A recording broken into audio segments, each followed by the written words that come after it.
CLI and a cross-platform IDE for C and C++. Download now. Hi, everybody. Anybody who know me, probably know me. I always talk about performance. This is going to be no surprise to anybody. I'm going to be talking about performance again. Generally, maybe I'll start by saying, why do I care about performance so much and all the time? Because it affects pretty much anything that we do. It affects our clients, how much they have to wait. I'm sure everybody's experienced this in their own lives. How many of you enjoy waiting for their Microsoft Office to boot for 25 seconds? I don't know.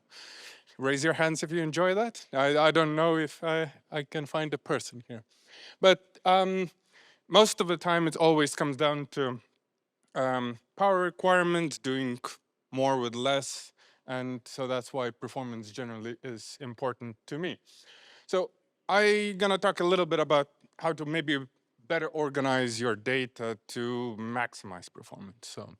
So this is our standard sort of approach. This is probably, we all written stuff like that, so common.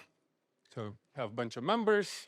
You have some sort of a function, apply interest. It interacts with one or two, maybe three fields that you have in a data structure, and it calculates some value. Nothing wrong here, right? So very standard approach. This is what we do.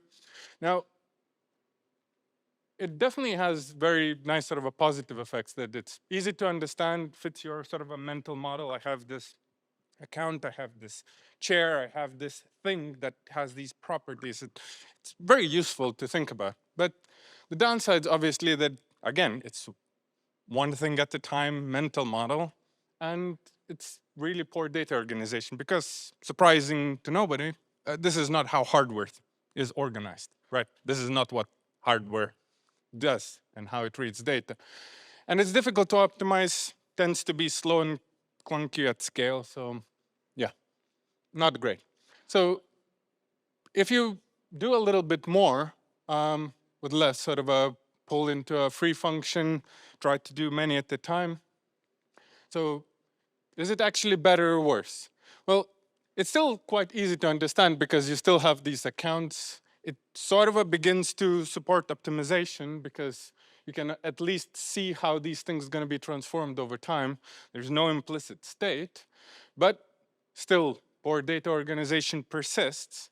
And now you have, since you already see what happens over time, you have already starting to see that there's a really poor cache utilization. So there's lots of room to optimize here. But we're here, we like doing C++. So how about a compromise, sort of a hybrid approach for pragmatic among us, right?